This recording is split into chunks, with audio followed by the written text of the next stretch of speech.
Hello everyone, আসসালামু আলাইকুম। আজ নাহিদ মামার নতুন করে ঘরের মিলাদের অনুষ্ঠান ও নবান্নে দাওয়াত খেতে আসছি। সবাই আমার জন্য দোয়া করবেন এবং নাহিদ মামার জন্য দোয়া করবেন।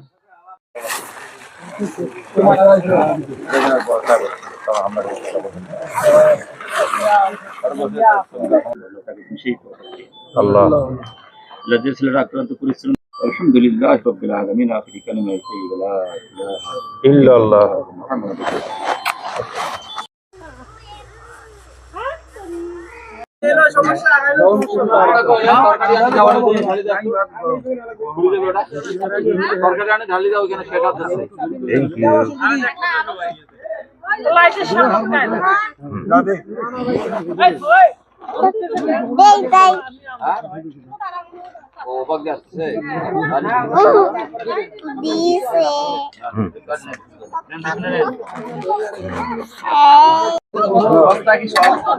বাচ্চা